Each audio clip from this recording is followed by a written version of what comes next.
बिस्मिल्लाहिर्रहमानिर्रहीम। बच्चों, मैं आपका मेरे चैनल शागिद फाउंडेशन में इस्तकबाल करता हूं।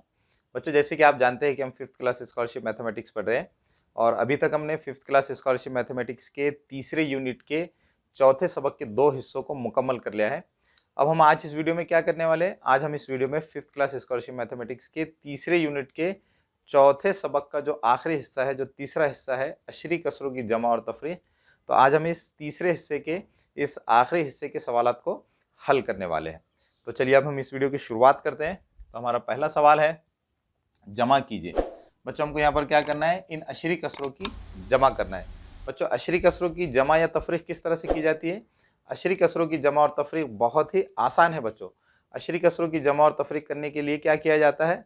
सबसे पहले इन दोनों अशरी कसरों में जो अशारिया होता है, तो अशारिया को एक के नीचे एक लिखा जाता है और फिर जो हिंसे होते हैं, तो उन हिंसों को अपने अपने मकाम के लिहाज से एक के नीचे एक लिखा जाता है। तो इस तरह से हम अशरी कसरों की बहुत आसानी से जमा कर सकते हैं। ठीक है, तो चलिए अब हम इन दोनों अशरी कसरों की जमा करेंगे। तो सबसे पहले हम क्या करेंगे, इन दोनों अशरी कसरों को एक के नीचे एक इस तरह से लिखेंगे कि अशारे के नीचे अशारे आ जाए और बाकी हिंसे अपने अपने मकाम के लिहाज से एक के नीचे एक आ जाए। ठीक है, तो सबसे पहले मैं इस अशरी कसरों को लिख लेता हूँ 7.09, 7.09, 7.09। अब हमें क्या करना है, इस अशरी कसरों को इसके नीचे लिखना है और इस तरह से लिखना है कि अशारे के नीचे क्या आ जाए, अशारे आ जाए। तो सबसे पहले हम यहाँ पर अशारे को लिख लेंगे। ठीक है, अब हम क्या करेंगे, जो बाकी हिंसे हैं उनको अपने अपने मकाम के लिहाज से एक के नीचे एक लिखेंगे। ठीक है, तो यहाँ पर अशारिया के दाएं तरफ पहले क्या है, 9 है, तो यहाँ पर हम 9 को लिख लेंगे। उसके बाद 3 है, तो यहाँ पर हम 3 को लिख लेंगे। ठीक है, अब अशारे के बाएं तरफ पहले क्या है, 4 है, तो यहाँ पर हम 4 को लिखेंगे। उसके बाद है 5, तो यहाँ पर 5 को लिख लेंगे। ठीक है, अब यहाँ पर कोई भी हिंसा नहीं है, तो यहाँ पर हम सिफर लिख सकते हैं। ठीक है, अब हम इन दोनों आदात की जमा कर लेंगे। ठीक है बच्चों, सही आदात की जमा करने के लिए हम क्या करते हैं, सही आदात की जमा करने के लिए हम दाएं तरफ से शुरुआत करते हैं, राइट हैंड साइड की तरफ से शुरुआत करते हैं। ठीक है, तो इसी तरह से अशरी कसरों की जमा करने के लिए भी हम क्या करेंगे, राइट हैंड से शुरुआत करेंगे, दाएं तरफ से शुरुआत करेंगे। ठीक है, तो पहले ये 9 और 3 की जमा करेंगे। 9 और 3 12 होते हैं, 12 के 2 यहाँ लिखेंगे, हासिल के तौर पर 1 को यहाँ लिखेंगे। ठीक है, अब इन हिस्सों की जमा करेंगे, 9 और 1 10, 10 और सिफर 10, यहाँ पर 10 के सिफर आएंगे और हासिल के तौर पर यहाँ पर 1 को लिखेंगे। ठीक है, अब बच्चों हम यहाँ पर क्या करेंगे, अशारिया लिख देंगे। ठीक है बच्चों, यहाँ पर हमें क्या करना होगा, सिर्फ एक ही अशारिया लिखना होगा, वरना मुझे डर है कि आप क्या करेंगे, इन दोनों अशारियों को यहाँ पर लिख लेंगे। तो इस तरह से नहीं करना है, बल्कि यहाँ पर क्या करना है, सिर्फ एक ही अशारिया को लिखना है। ठीक है, अब हम इन हिंसों की जमा करेंगे। तो 7 और 4 11 और 1 12, तो 12 में से 2 को यहाँ लिखेंगे, 1 को हासिल के तौर पर यहाँ लिखेंगे। अब हम इन हिंसों की जमा करेंगे। ठीक है, 5 और 1 6 और ये सिफर 6। ठीक है, तो इस तरह से हमारा इन दोनों अशरी कसरों को जमा करने पर क्या जवाब आया, 62.02, 62.02। ठीक है, अब हम ये देखेंगे कि ऑप्शंस में किस ऑप्शन में ये अशरी कसर लिखी गई है। तो यहाँ पर आप देख सकते हैं कि ऑप्शन नंबर 3 में ये अशरी कसर लिखी गई है, इसलिए सवाल नंबर 1 का करेक्ट ऑप्शन क्या होगा, ऑप्शन नंबर 3। अब बच्चों हम क्वेश्चन नंबर 2 को देखेंगे। क्वेश्चन नंबर 2 में भी हमको क्या करना है, जमा करना है। ठीक है, यहाँ पर भी हमें क्या करना है, इन दोनों अशरी कसरों की जमा करना है। तो जमा करने के लिए हम क्या करेंगे, इन दोनों अशरी कसरों को एक के नीचे किस तरह से लिखेंगे कि अशारे के नीचे अशारे आ जाए और बाकी हिंसे अपने अपने मकाम के लिहाज से एक के नीचे एक आ जाए। ठीक है, तो पहले मैं इस अशरी कसर को लिख लेता हूँ, 97.8, 97.8। अब हमें क्या करना है, इस अशरी कसरों को इसके नीचे लिखना है। तो सबसे पहले हम अशारिया को अशारे के नीचे लिखेंगे। ठीक है, हमने यहाँ पर अशारे को अशारे के नीचे लिख लिया। अब अशारिया के दाएं तरफ जो हिंसा है उसको लिखेंगे। तो अशारे के दाएं तरफ पहला हिंसा है 9, उसके बाद है 7।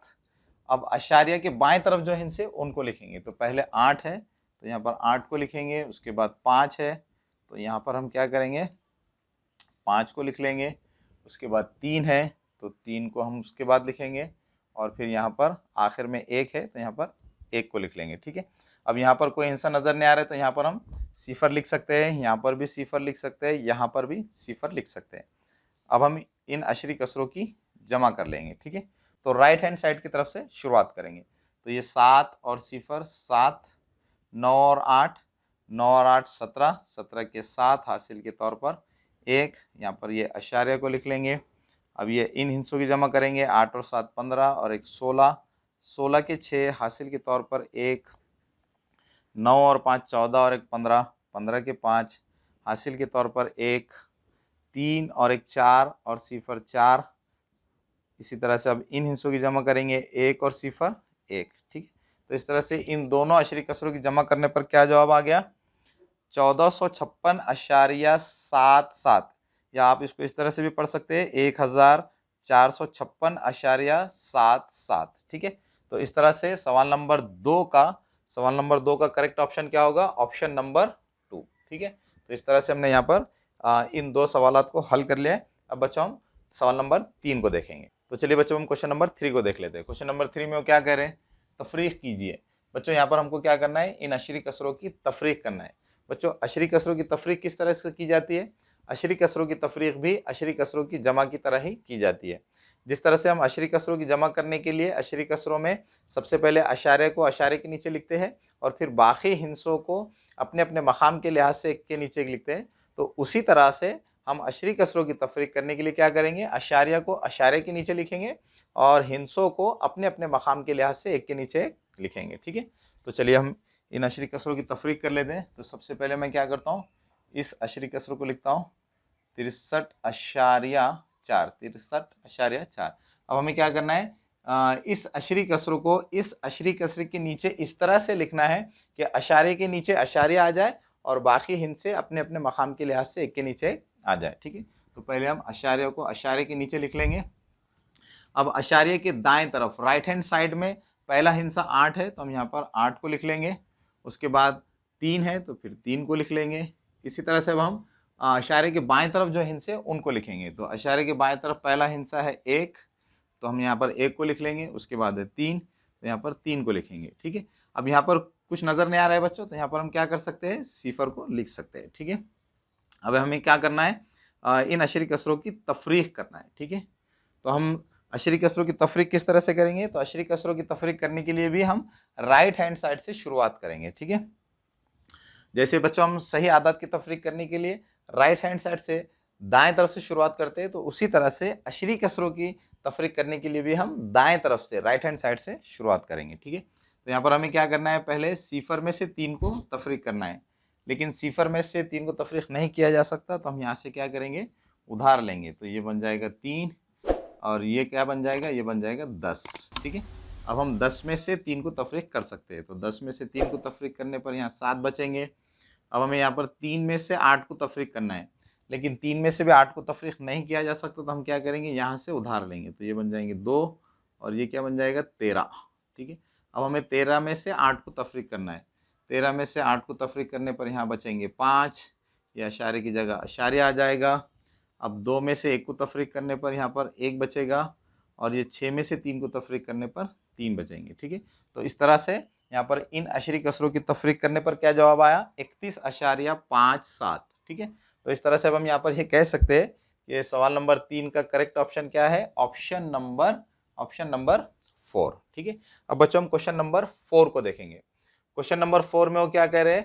क्वेश्चन नंबर 4 में वो कह रहे हैं कि इन अशरी कसरों की जमा क्या है। ठीक है, बच्चों हमको यहाँ पर क्या करना है? ये जो 4 अशरी कसरे आपको यहाँ नजर आ रही है, इनकी जमा क्या आएगी हमको ये मालूम करना है। ठीक है, तो अशरी कसरों की जमा करने के लिए बच्चों हम क्या करेंगे?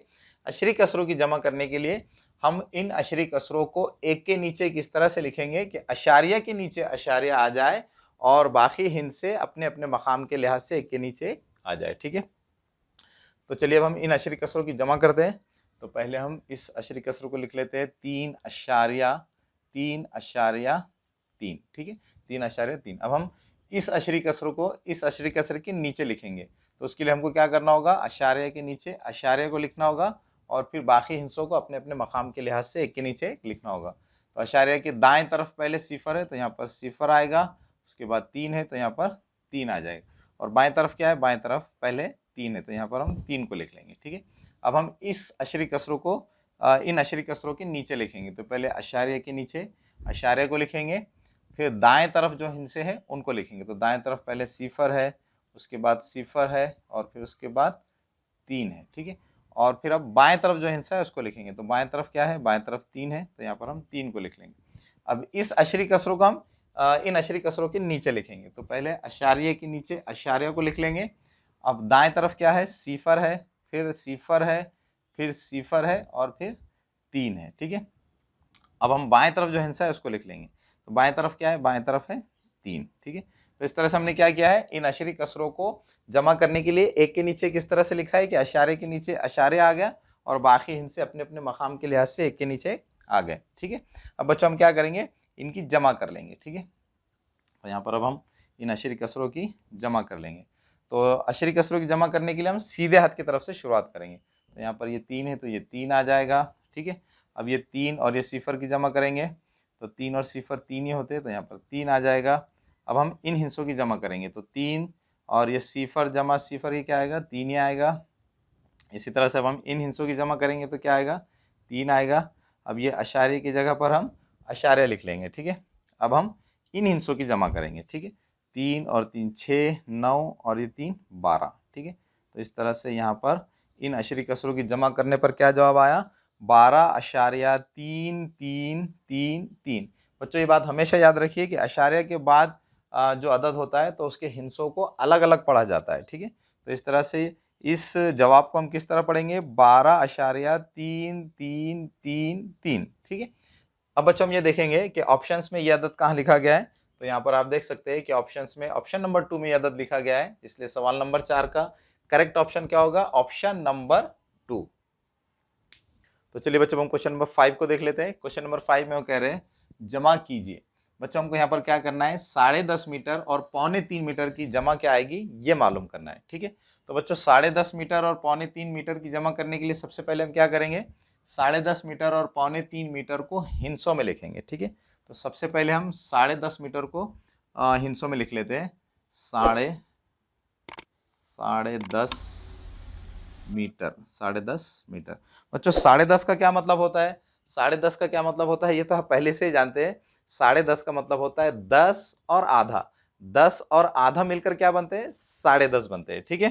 तो यहाँ पर हम लिखेंगे 10.5 को हिस्सों में हम लिखेंगे, 10.5 का क्या मतलब है, 10 और आधा। तो 10 को इस तरह से लिखा जाता है और आधा को किस तरह लिखते हैं बच्चों, कसर की सूरत में आधा को हम किस तरह लिखते हैं, 1/2, ठीक है। तो यहाँ पर 10 और ये आधा, 10 और आधा मिलकर क्या बनेगा, 10.5 बनेगा, ठीक है। तो इस तरह से हम 10.5 को कैसे लिख सकते हैं, इस तरह से लिख सकते हैं, ठीक है। अब बच्चों हम क्या करेंगे, यहाँ पर ये जो आधा है इसको अशारे का इस्तेमाल करके लिखेंगे। बच्चों आधा, पाव और पौन को अशारे का इस्तेमाल करके किस तरह से लिखा जाता है, इसको मैंने वो वीडियो जिसमें इस सबक की बुनियादी मालूमात को मैंने एक्सप्लेन किया था, तो उसमें मैंने आपको ये बताया था कि आधा को अशारे का इस्तेमाल करके किस तरह से लिखा जाता है, 0.5 सिफर, ठीक है। तो हम यहाँ पर क्या करेंगे, यहाँ पर आधा को अशारिया का इस्तेमाल करके लिखेंगे, ठीक है। तो यहाँ पर हम 10 को जैसे कि वैसे लिख देंगे और 1/2 यानी आधा को हम अशारे का इस्तेमाल करके लिखेंगे, 0.5 सिफर, ठीक है। तो इस तरह से बच्चों हम क्या कर सकते हैं, 10.5 को अशारे का इस्तेमाल करके 10.5 सिफर इस तरह से लिख सकते हैं, ठीक है। अब बच्चों हम क्या करेंगे, 3.25 मीटर को भी हिस्सों का इस्तेमाल करके लिखेंगे, ठीक है। तो यहाँ पर हमें क्या करना है, 3.25 मीटर को हिस्सों में लिखना है, ठीक है। बच्चों 3.25 का क्या मतलब होता है, 3.25 का मतलब होता है 2 और पौन, 2 और पौन मिलकर क्या बनते हैं, 3.25 बनते हैं, ठीक है। तो बच्चों हम यहाँ पर क्या करेंगे, 3.25 को इस तरह से लिखेंगे। 3.25 का मतलब क्या है, 2 और पौन। पौन को बच्चों कसर की सूरत में किस तरह से लिखा जाता है, पौन को कसर की सूरत में लिखा जाता है 3/4, ठीक है, 3/4। अब बच्चों हम क्या करेंगे, 3/4 यानी पौन को हम अशारिया का इस्तेमाल करके लिखेंगे। और बच्चों पौन को अशारे का इस्तेमाल करके किस तरह से लिखा जाता है ये भी मैंने आपको वो वीडियो जिसमें मैंने इस सबक की बुनियादी मालूमात को एक्सप्लेन किया था तो उसमें ये बता दिया था कि पौन को अशारे का इस्तेमाल करके किस तरह लिखा जाता है, पौन को अशारे का इस्तेमाल करके लिखा जाता है 0.75 0.75, ठीक है। तो हम क्या करेंगे, यहाँ पर ये जो पौन है इस पौन को हम अशारिया का इस्तेमाल करके लिखेंगे, ठीक है। तो यहाँ पर ये 2 जैसे कि वैसे आ जाएगा और पौन को 3/4 को हम अशारे का इस्तेमाल करके इस तरह लिखेंगे, 0.75 2.75, ठीक है। अब हम इनकी जमा कर लेंगे तो ये क्या आ जाएगा, 2.75, 2.75, ठीक है। तो इस तरह से बच्चों हमने यहाँ पर क्या किया है, 3.25 को अशारे के इस्तेमाल करके इस तरह लिखा है 2.75, ठीक है। बच्चों यहाँ पर आप ये सोच रहे होंगे कि यहाँ पर मैंने आधा और पौन को अशारे की सूरत में क्यों लिखा, क्योंकि बच्चों जैसे कि आप जानते हैं और पिछले वीडियोस में मैंने आपको ये बताया था कि जब भी हम किसी भी कसर को अशारे के सूरत में लिखते हैं तो किसी भी कसर को अशारे की सूरत में लिखने से उनकी जमा, तफरीक और ज़र्ब ये आसान हो जाती है। तो इसलिए हमने यहाँ पर क्या किया है, इन कसरों को आधा और पौन को हमने क्या किया है, अशारे की सूरत में तब्दील किया है, ठीक है, ताकि हम इनकी आसानी से जमा कर सके, ठीक है। अब बच्चों हमको क्या करना है, 10.5 और 2.25 की जमा करना है। तो 10.5 यहाँ पर हमने किस तरह से लिखे अशारे की सूरत में, 10.5 और 2.25 को हमने किस तरह लिखा है, 2.75, ठीक है।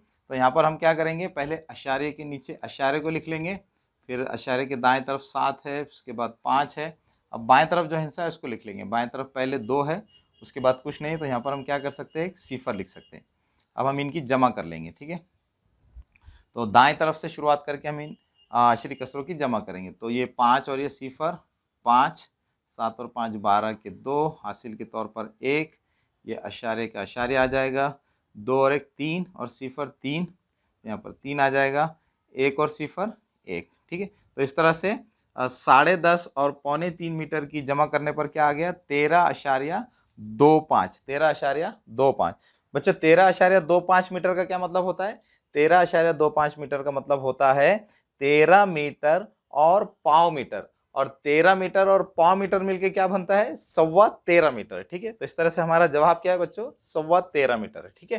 तो यहाँ पर हम देखेंगे कि ऑप्शंस में 13.25 मीटर कहाँ लिखा गया है। तो यहाँ पर आप देख सकते हैं ऑप्शन नंबर 3 में 13.25 मीटर लिखा गया है। तो इसलिए हमारा सवाल नंबर 5 का करेक्ट ऑप्शन क्या होगा, ऑप्शन नंबर 3, ठीक है। अब बच्चों हम क्वेश्चन नंबर 6 को देखेंगे। क्वेश्चन नंबर 6 में हमको क्या करना है बच्चों, क्वेश्चन नंबर 6 में हमको 1/2, 3/4 और 1/4 की जमा क्या है ये मालूम करना है, ठीक है। बच्चों जैसे कि आप पहले से जानते हैं कि आधा को कसर की सूरत में किस तरह से लिखा जाता है, 1/2, ठीक है। इसी तरह से बच्चों आप ये भी जानते हैं कि पौन को कसर की सूरत में कैसे लिखा जाता है, 3/4। इसी तरह से पाव को कसर की सूरत में किस तरह लिखा जाता है, 1/4, ठीक है। तो बच्चों हमको यहाँ पर क्या करना है, आधा, पौन और पाव इनकी जमा क्या आएगी ये मालूम करना है, ठीक है। तो पहले हम क्या करेंगे, इनको यहाँ पर लिख लेंगे, 1/2 जमा 3/4, 3/4 जमा 1/4, ठीक है, 1/4। अब हमें क्या करना है बच्चों, इनकी जमा करना है। बच्चों सबसे पहले मैं क्या करूँगा, इन कसरों की जमा करने के लिए मैं इनको अशारिया का इस्तेमाल करके लिखूंगा। बच्चों जैसे कि मैं आपको बार बार कह रहा हूँ कि हम किसी भी कसरों को अशारिया की सूरत में क्यों लिखते हैं, अशारिया की सूरत में लिखने से उनकी जमा, तफरीक, ज़र्ब और तकसीम ये आसान हो जाती है। इसलिए हम क्या करते हैं, कसरों को हम अशारिया का इस्तेमाल करके लिखते हैं, ठीक है। सबसे पहले हम क्या करेंगे, इन कसरों की जमा करने के लिए हम इनको अशारिया के सूरत में लिखेंगे, ठीक है। और बच्चों आप जानते हैं कि पाव, पौन और आधा को अशारे की सूरत में किस तरह से लिखा जाता है। बच्चों अगर आपने वो वीडियो जिसमें मैंने इस सबक की बुनियादी मालूमात को डिटेल में एक्सप्लेन किया था, अगर आपने वो नहीं देखा है तो मेरी आपसे रिक्वेस्ट है कि आप उस वीडियो को देख ले। उसमें मैंने डिटेल में बताया है कि आधा, पौन और पाव को अशारे की सूरत में किस तरह से लिखा जाता है, ठीक है। तो सबसे पहले हम क्या करेंगे, इन कसरों की जमा करने के लिए इनको अशारे की सूरत में लिखेंगे। 1/2 का क्या मतलब है, 1/2 का मतलब है आधा, और आधा को हम अशारे की सूरत में किस तरह लिखते हैं, 0.5 सिफर, ठीक है। इसी तरह से 3/4 का मतलब क्या है, 3/4 का मतलब है पौन, और पौन को अशारे की सूरत में किस तरह लिखा जाता है, 0.75, ठीक है। इसी तरह से 1/4 का क्या मतलब है, 1/4 का मतलब है पाव, और पाव को अशारे की सूरत में किस तरह लिखते हैं, 0.25, ठीक है। तो इस तरह से बच्चों हमने यहाँ पर आधा, पौन और पाव को अशारे की सूरत में लिख लिया है। अब हम बहुत आसानी से आधा, पौन और पाव की जमा कर सकते हैं, ठीक है। तो इनकी जमा करने के लिए हम क्या करेंगे, इन कसरों को आधा, पौन और पाव को एक के नीचे एक इस तरह से लिखेंगे कि अशारे के नीचे अशारे आ जाए और बाकी हिस्से अपने अपने मकाम के लिहाज से एक के नीचे एक आ जाए, ठीक है। तो यहाँ पर सबसे पहले हम लिखेंगे 0.5 सिफर, उसके बाद हमें इसको इसके नीचे लिखना है। तो यहाँ पर पहले हम अशारे के नीचे अशारे लगा देंगे। अशारे के दाएं तरफ पहले 7 है, उसके बाद 5 है और बाएं तरफ सिफर है, तो यहाँ पर सिफर को लिख लेंगे। अब हमें इसको इसके नीचे लिखना है, तो अशारे के नीचे पहले अशारा लिखेंगे। दाएं तरफ पहले 2 है, उसके बाद 5 है, बाएं तरफ सिफर है, तो यहाँ पर सिफर को लिख लेंगे। अब हम इनकी जमा करेंगे, ठीक है। तो सीधे हाथ की तरफ से शुरुआत करके पहले हम इन हिस्सों की जमा करेंगे। तो ये 5 और 5 10 और सिफर 10, 10 का सिफर हासिल के तौर पर 1।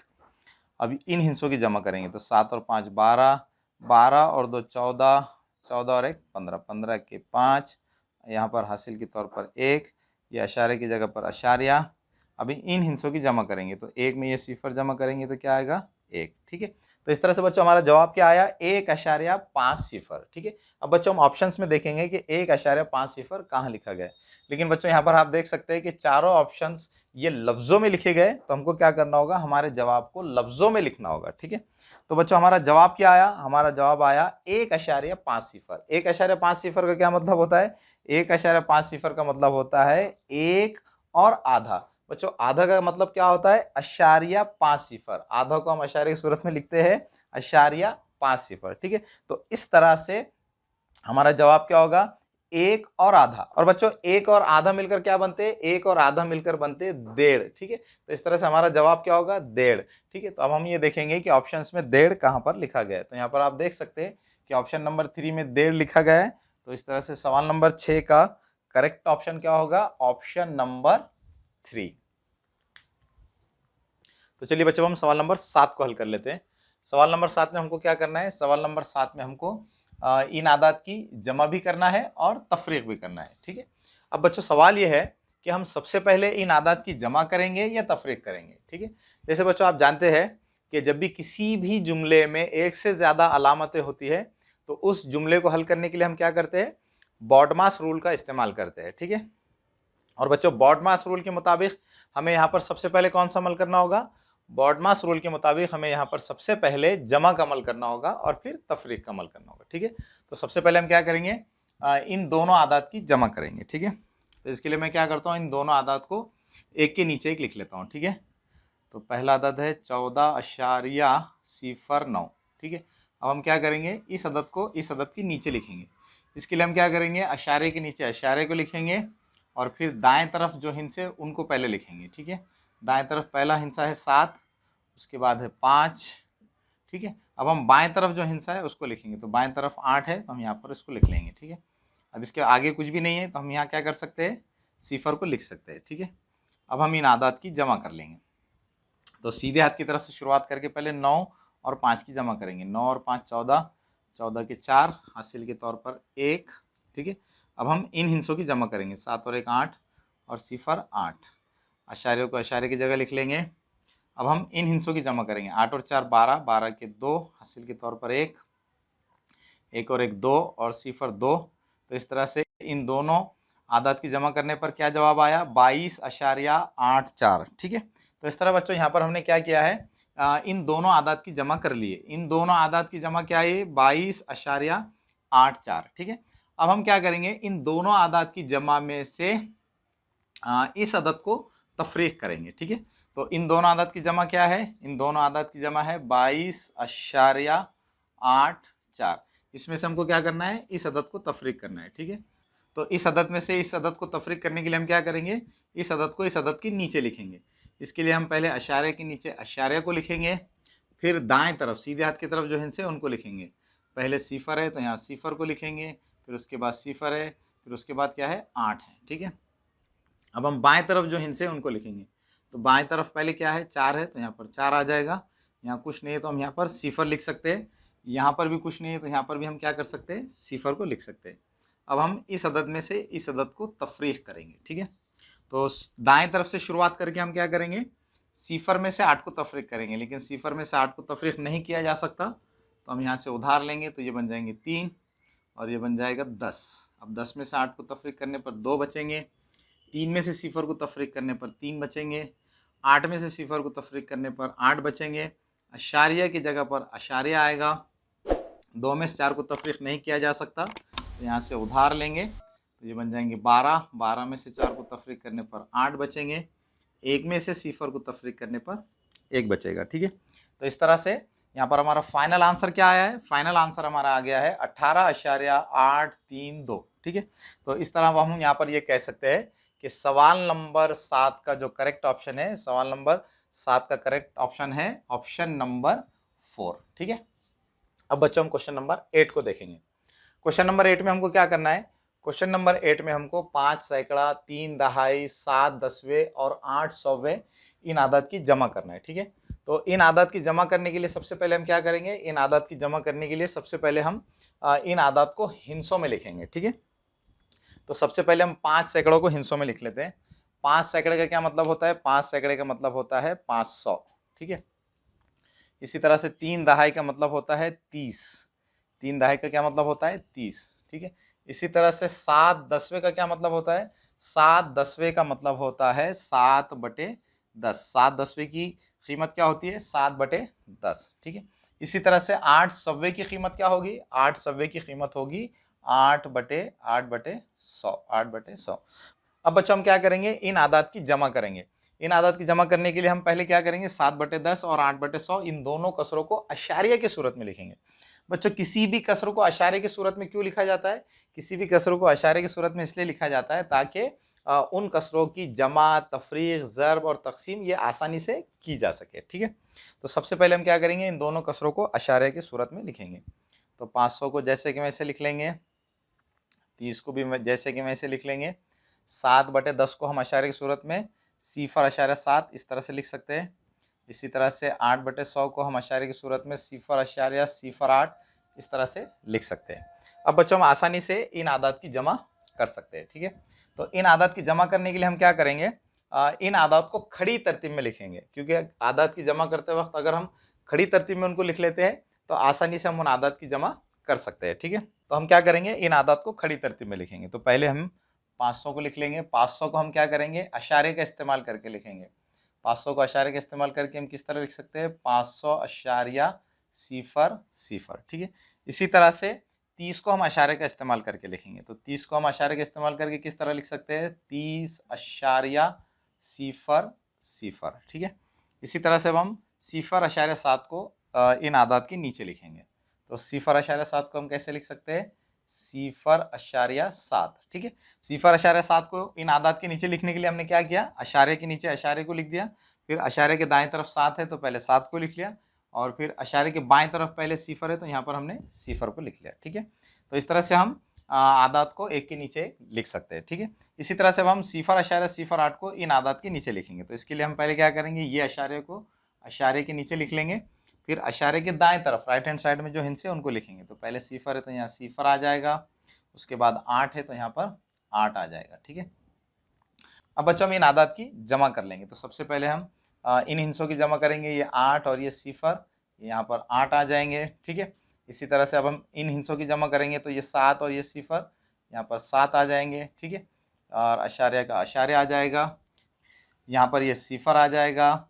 इसी तरह से अब ये 3 और ये 0 यहाँ पर ये 3 आ जाएंगे। ठीक है, अब ये 5 और ये 0 यहाँ पर आ जाएंगे 5। ठीक है, तो इस तरह से इन तमाम आदात की जमा करने पर क्या जवाब आया है, इन तमाम आदात की जमा करने पर जवाब आया है 530.78, 530.78। ठीक है, अब हम ये देखेंगे कि ऑप्शंस में 530.78 कहाँ लिखा गया है। तो यहाँ पर आप देख सकते हैं कि ऑप्शन नंबर 2 में 530.78 लिखा गया है, इसलिए सवाल नंबर 8 का करेक्ट ऑप्शन क्या होगा, ऑप्शन नंबर 2। तो चलिए बच्चों हम क्वेश्चन नंबर 9 को हल कर लेते हैं। क्वेश्चन नंबर 9 में वो क्या कह रहे हैं, एक पेंसिल की कीमत 3.5 रुपये और एक पेन की कीमत 4.5 रुपये है, तो बताइए उनकी कुल कीमत कितनी है। बच्चों हमको यहाँ पर क्या करना है, हमको ये मालूम करना है कि अगर एक पेंसिल की कीमत 3.5 रुपये हो और एक पेन की कीमत 4.5 रुपये हो तो पेंसिल और पेन की कुल कीमत कितनी होगी। ठीक है, तो सबसे पहले हम क्या करेंगे बच्चों, यहाँ पर जो एक पेंसिल की कीमत दी गई है 3.5 रुपये, तो हम 3.5 को हिंसों में लिखेंगे। ठीक है, तो यहाँ पर हम सबसे पहले 3.5 रुपये, 3.5 रुपये हमें क्या करना है, 3.5 रुपये को हिंसों में लिखना है। ठीक है, तो 3.5 का क्या मतलब होता है बच्चों, 3.5 का मतलब होता है 3 और आधा। 3 और आधा मिलकर क्या बनते हैं, 3.5 बनते हैं। ठीक है, तो 3.5 को हम हिस्सों में किस तरह लिख सकते हैं, 3.5 का मतलब है 3, 3 और आधा, और आधा को हम नंबर्स में आदत में किस तरह से लिख सकते हैं, आधे को हम नंबर्स में इस तरह से लिखते हैं 1/2। ठीक है, तो इस तरह से 3 और ये आधा मिलकर क्या बनेंगे, 3.5 बनेंगे। ठीक है, अब बच्चों हम क्या करेंगे, यहाँ पर ये जो आधा लिखा गया है 1/2, 1/2 को हम अशारे का इस्तेमाल करके लिखेंगे, और आप जानते हैं कि आधा को अशारे की सूरत में किस तरह से लिखा जाता है। तो जब हम आधा को अशारे की सूरत में लिखेंगे तो 3.5 किस तरह से बन जाएंगे, ये 3 को हम जैसे कि वैसे लिखेंगे, आधा को हम अशारे की सूरत में इस तरह से लिख सकते हैं 0.5 ठीक है। अब हम इनकी जमा कर लेंगे, तो इन दोनों की जमा करने पर क्या आएगा, 3 और आधा की जमा करने पर आएगा 3.5 3.5। तो इस तरह से बच्चों हमने यहाँ पर 3.5 को अशारे का इस्तेमाल करके लिख लिया है। ठीक है, अब हम क्या करेंगे, 4.5 को अशारे का इस्तेमाल करके लिखेंगे। तो हमें क्या करना है, 4.5 को 4.5 रुपए को अशारे का इस्तेमाल करके लिखना है। 4.5 का क्या मतलब होता है बच्चों, 4.5 का मतलब होता है 4 और आधा। ठीक है, 4 और आधा मिलके क्या बनते हैं, 4 और आधा मिलके बनते हैं 4.5। ठीक है, तो 4.5 का क्या मतलब होगा, 4.5 का मतलब होगा 4 और आधा, आधा को हम कैसे लिखते हैं, 1/2। ठीक है, अब हम 1/2 को अशारे की सूरत में लिख लेंगे, तो 4 को हम जैसे कि वैसे लिखेंगे, आधा को हम लिख सकते हैं 0.5। अब इनकी जमा कर लेंगे, तो इन दोनों की जमा करने पर क्या आएगा, 4.5। ठीक है, तो इस तरह से बच्चों हमने 3.5 और 4.5 को हमने यहाँ पर अशारे का इस्तेमाल करके लिख लिया है। अब हम इनकी आसानी से जमा मालूम कर सकते हैं। ठीक है, अब हमें क्या करना है, इनकी जमा मालूम करना है। ठीक है, तो पहले मैं यहाँ पर लिख लेता हूँ 3.5 का मतलब है 3.5, और उसमें हमें क्या जमा करना है, 4.5 को, तो 4.5 को हम यहाँ लिख लेंगे 4.5। अब हम इनकी जमा कर लेंगे। ठीक है, तो ये 0, 5 और 5 10 का 0 हासिल के तौर पर 1, यहाँ पर ये अशारे की जगह पर अशारे आ जाएगा, ये 4 और 3 7 और 1 8। ठीक है, तो इस तरह से 3.5 और 4.5 की जमा करने पर क्या जवाब आया, 3.5 और 4.5 की जमा करने पर जवाब आया 8.000। ठीक है, तो अब बच्चों हम यहाँ पर देखेंगे कि ऑप्शंस में 8.000 ये कहाँ लिखा गया है। तो यहाँ पर आप देख सकते हैं कि ऑप्शंस में ऑप्शन नंबर 4 में 8.000 लिखा गया है, इसलिए सवाल नंबर 9 का करेक्ट ऑप्शन होगा ऑप्शन नंबर 4। ठीक है, तो बच्चों इस तरह से आप इस सवाल को हल कर सकते हैं। बच्चों अगर आप इस सवाल को थोड़ा गौर से देखेंगे तो आप इसका जवाब ज़बानी भी दे सकते हैं, क्योंकि आप पहले से ही जानते हैं कि 3.5 और 4.5, 3.5 और 4.5 कितने होते हैं, 8 होते हैं। तो आप डायरेक्टली भी इसका आंसर दे सकते हैं कि 3.5 और 4.5 कितने होते हैं, 8 होते हैं। तो इस तरह से आप बगैर ये अमल किए कि भी आसानी से इस सवाल का जवाब ये बता सकते हैं कि इस सवाल का जवाब क्या है, 8 है। ठीक है, अब बच्चों हम क्वेश्चन नंबर 10 को देखेंगे। क्वेश्चन नंबर 10 में वो क्या कह रहे हैं, क्वेश्चन नंबर 10 में वो कह रहे हैं कि 0.5, 0.25, 1/5 और 1/3 इन आदात को चढ़ती तरतीब में लिखिए। ठीक है बच्चों, आदात की चढ़ती तरतीब का क्या मतलब होता है, आदात की चढ़ती तरतीब यानी आदात की ऐसी तरतीब जिसमें छोटे आदात पहले लिखे जाते हैं और बड़े आदात बाद में लिखे जाते हैं। ठीक है, तो बच्चों हमको यहाँ पर क्या करना है, इन आदात को चढ़ती तरतीब में लिखना है। तो इन आदात को चढ़ती तरतीब में लिखने के लिए हम क्या करेंगे, छोटे आदात को पहले लिखेंगे और बड़े आदात को बाद में लिखेंगे। ठीक है बच्चों, यहाँ पर आप देख सकते हैं कि यहाँ पर इन चारों आदात में ये 2 आदात अशारे की सूरत में लिखे गए हैं और ये 2 आदात कसर की सूरत में लिखे गए। तो हम यहाँ पर क्या करेंगे, इन आदात को चढ़ती तरतीब में लिखने के लिए हम सबसे पहले यहाँ पर ये जो 2 आदात अशारे की सूरत में लिखे गए इनको भी हम इस तरह से कसर की सूरत में लिख लेंगे, ताकि हम आसानी से इन आदात को चढ़ती तरतीब में लिख सके। ठीक है, अब बच्चों अगर आप इन आदात में इन दोनों आदात को गौर से देखेंगे तो आपको पता चलेगा कि 0.25, 0.25 का क्या मतलब होता है, 0.25 का मतलब होता है पाव, और पाव को हम कसर की सूरत में कैसे लिख सकते हैं, पाव को हम कसर की सूरत में 0.25 को हम कसर की सूरत में कैसे लिख सकते हैं, 1/4। ठीक है, 1/4 का भी मतलब होता है पाव और 0.25 का मतलब भी होता है पाव। ठीक है, इसी तरह से बच्चों 0.5 का क्या मतलब होता है, 0.5 का मतलब होता है आधा, और आधा को हम कसर की सूरत में कैसे लिख सकते हैं, 1/2।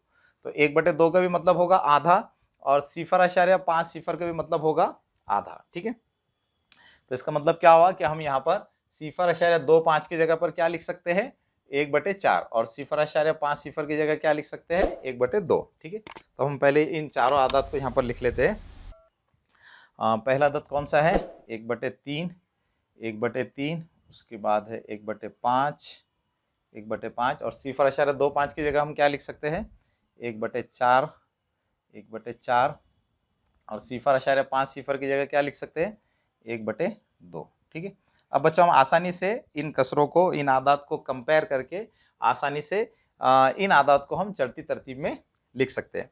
बच्चों अगर आप इन कसरों को गौर से देखेंगे तो आपको इन कसरों में खास बात पता चलेगी कि इन कसरों का शुमार कुनिंदा कैसा है, इन कसरों का न्यूमरेटर कैसा है, सेम है।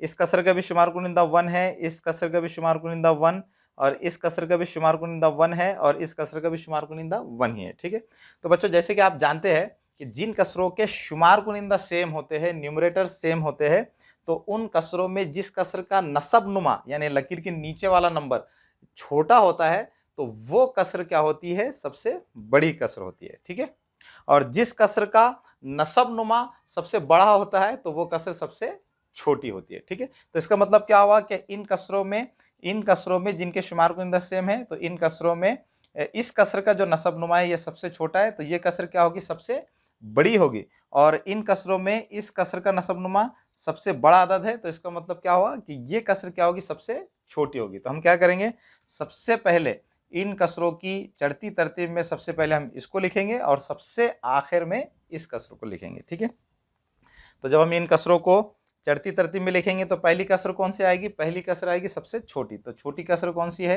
1/5, तो यहाँ पर पहले 1/5 ये कसर आएगी। इसके बाद जो छोटी कसर है वो 1/4 है तो यहाँ पर 1/4 आ जाएगी। फिर उसके बाद 1/3 ये कसर आएगी और उसके बाद सबसे आखिर में सबसे बड़ी कसर यानी 1/2 ये कसर आएगी। ठीक है, तो इस तरह से बच्चों हमने यहाँ पर क्या किया है, इन कसरों को, इन आदात को चढ़ती तरतीब में लिख लिया है। कौन सी तरतीब में लिखा है, चढ़ती तरतीब में, चढ़ती तरतीब। ठीक है, अब बच्चों हम ये देखेंगे कि आदात की ये तरतीब किस ऑप्शन में लिखी गई है। लेकिन बच्चों यहाँ पर आप देख सकते हैं कि इन चारों ऑप्शंस में आदात की तरतीब में आधा और पाव को यहाँ पर अशारिया की सूरत में लिखा गया है। तो हम क्या करेंगे, सबसे पहले यहाँ पर ये जो हमारा जवाब आया है तो इसमें भी हम आधा और पाव को अशारे की सूरत में लिख लेंगे और फिर देखेंगे कि वो तरतीब किस ऑप्शन में लिखी गई है। तो ठीक है, तो यहाँ पर सबसे पहले हम क्या करते हैं, 1/5 को जैसे कि वैसे लिख लेते हैं।